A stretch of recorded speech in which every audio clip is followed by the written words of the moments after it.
Les femmes africaines fatiguées de vivre avec les hommes africains. Les cas des coachs féministes. Alors, enfin, nous y arrivons. Nous sommes dans une situation où les femmes africaines sont fatiguées de vivre avec les hommes africains. C'est un fait, mais c'est aussi un phénomène, un très grand phénomène social. Pourquoi les femmes sont fatiguées de vivre dans la vie privée comme dans la vie publique? Mais il y a un problème, c'est que dans cet ouvrage, nous avons étudié qui parle au nom des femmes africaines. De quoi parlent ces femmes-là? Ont-elles les compétences en matière d'éducation et en matière de connaissances? Ces femmes-là parlent-elles avec science et conscience de cette situation-là?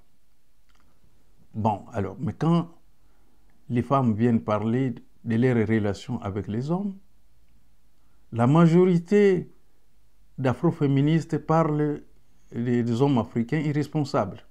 Irresponsables, mais à 99% irresponsables financièrement, parce qu'ils ne sont pas capables d'assumer le financement des besoins de leurs épouses.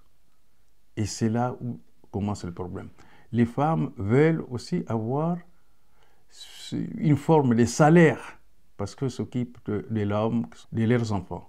Mais il y a un aspect sur lequel nous insistons dans cet ouvrage. Nous nous rendons compte que non, ce dont on parle dans cette question-là des femmes africaines fatiguées, ce sont les femmes qui habitent en Occident, qui sont fatiguées de vivre avec les hommes africains. Puisque la vie solitaire, donc de la famille composée de la mère fatiguée par le travail, du père irresponsable, gigolo, qui ne travaille pas, puis des enfants. Cette vie-là n'existe que ici, en Occident, parce que ici, la femme travaille. Et nous voulons rappeler que les femmes qui se disent fatiguées, surtout pour s'occuper de la maison, des enfants, de tout cela, nous avons mené les enquêtes.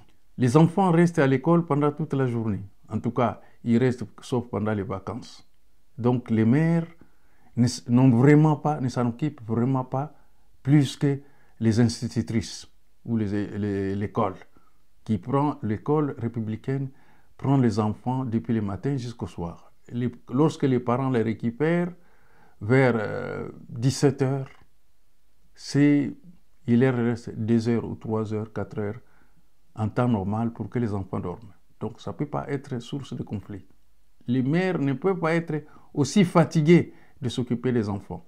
Et puis, les lieux dans lesquels nous vivons, les mères ne peuvent pas être aussi fatiguées de s'occuper des petites maisons dans lesquelles on vit. Je ne sais pas quel type d'activités se font dans les maisons pour que une femme qui travaille parfois 2 heures, 3 heures par jour soit plus fatiguée qu'un monsieur qui travaille dans les bâtiments, dans les échafaudages, qui fait les ramassages des ordures à la mairie, ainsi de suite.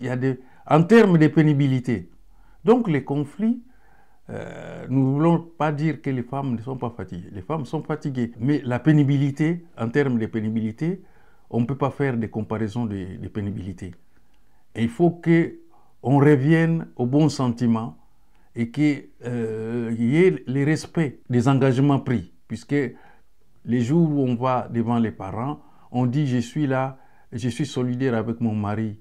Jour et nuit, quel que soit. On se marie devant la loi, devant l'église, devant les parents, en se disant que c'est pour les meilleurs, pour les pires. Mais on se rend compte que ici, avec les afroféministes, en tout cas les coachs féministes africaines, qu'on se marie pour les meilleurs et pour les meilleurs.